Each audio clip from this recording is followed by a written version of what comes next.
নাম লিখেছে পুতিনের সাহস, পেশিশক্তি এবং নেতৃত্বশৈলীতে মুগ্ধ হয়ে। ধর্মীয় কারণেও পুতিনের সাথে দলগুলো বন্ধুত্ব তৈরি করেছে। আর উগ্র বামপন্থী দলগুলো মূলত পশ্চিমাদের অর্থনৈতিক এবং রাজনৈতিক প্রতিষ্ঠানের প্রতি ভ্লাদিমির পুতিনের বিরোধী অবস্থানের সমর্থক। তবে ইউরোপের রাজনৈতিক প্রভাব বিস্তারের জন্য এই দলগুলোকে নানাভাবে পৃষ্ঠপোষকতা করে থাকে রাশিয়া। গত বছর যুক্তরাষ্ট্রের স্টেট ডিপার্টমেন্ট দাবি করে রাশিয়া গত কয়েক বছরে ১ ডজনের বেশি দেশে রাজনৈতিক প্রভাব বিস্তারে $৩০০ মিলিয়ন খরচ করেছে। এর মধ্যে ইউরোপেও একাধিক দেশ রয়েছে বলে জানায় মার্কিন যুক্তরাষ্ট্র। তবে ইউরোপের রাজনৈতিক প্রভাব বিস্তারের জন্য পুতিন সবচেয়ে বেশি গুরুত্ব দিয়ে আসছেন জাতিগতভাবে রুশদের। এদের দিয়ে রাশিয়া তার প্রতিবেশী কিছু দেশে রাজনৈতিক দলও গঠন করেছে, যে দলগুলোর নীতিমালা সরাসরি ক্রেমলিন থেকে নিয়ন্ত্রণ করা যায়। রাশিয়ার প্রতিবেশী লাটভিয়া, এস্তোনিয়া, মলদোভা এবং ইউক্রেনে এ ধরনের রাজনৈতিক দলের মাধ্যমে দীর্ঘদিন ধরে প্রভাব বিস্তার করে আসছেন ভ্লাদিমির পুতিন। যেসব দেশে জাতিগত রুশদের বসবাস নেই, সেখানে তারা অর্থ এবং কূটনীতিকে অস্ত্র হিসেবে ব্যবহার করে আসছেন। আর্থিক সহায়তার বিনিময়ে ইউরোপের বেশ কিছু ডানপন্থী এবং জাতীয়তাবাদী রাজনৈতিক দল রাশিয়ার সাথে ঘনিষ্ঠ সম্পর্ক বজায় রাখে। আর্থিক সহায়তার পাশাপাশি রাশিয়া এসব দলকে কূটনীতিক সহায়তা এবং বিভিন্ন দেশের উচ্চপদস্থ কর্মকর্তাদের সাথে বৈঠক এবং আন্তর্জাতিক স্বীকৃতির ব্যবস্থা করে থাকে। প্রতিদান হিসেবে ডানপন্থী দলগুলো নিজ নিজ দেশে এবং ইউরোপিয়ান পার্লামেন্টে রুশ প্রেসিডেন্টকে সমর্থন করে থাকে।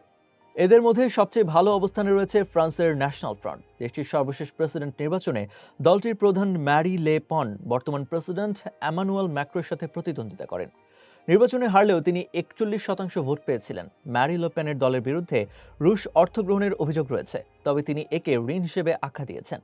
লে পেন ব্যক্তিগতভাবে ইউরোপিয়ান ইউনিয়নের বিরোধী। তিনি একে হস্তক্ষেপবাদী সংস্থা মনে করেন। মূলত এই দৃষ্টিভঙ্গির কারণেই লে পেন এবং পুতিনের মধ্যে ঘনিষ্ঠ সম্পর্ক তৈরি হয়েছে। ফ্রান্সের পাশাপাশি ন্যাটোভুক্ত দেশ হাঙ্গেরিতেও ব্যাপক রাজনৈতিক প্রভাব তৈরি করেছে রাশিয়া। দেশটিতে পুতিনের অনুগত ভিক্টর অরবান ২০১০ সাল থেকে ক্ষমতায় রয়েছেন। অরবানের রাজনৈতিক দল জোবিক পার্টির মধ্যে রাশিয়ার দৃঢ় নিয়ন্ত্রণ রয়েছে। এমনকি ভিক্টর অরবান নিজেকে মিনি পুতিন মনে করেন। এছাড়া ইউরোপের ডানপন্থী দলগুলোর মধ্যে গ্রিসের গোল্ডেন ডন পার্টি, জার্মানির অল্টারনেটিভ ফর জার্মানি এবং বুলগেরিয়ার অটাকা পার্টির সাথে রাশিয়ার ঘনিষ্ঠ সম্পর্ক রয়েছে। আর বামপন্থী দলগুলোর মধ্যে রয়েছে সিরিজা পার্টি এবং স্পেনের পোডোমস।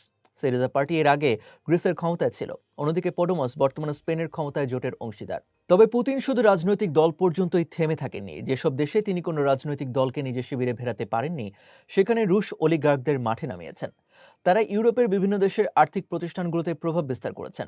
ফুটবল ক্লাব কেনা থেকে শুরু করে বড় বড় রিয়েল এস্টেট কোম্পানিগুলো কবজা করেছেন। এর মাধ্যমে তারা সেসব দেশকে রুশ বিরোধী পদক্ষেপ গ্রহণে প্রতিবন্ধকতা তৈরি করছেন।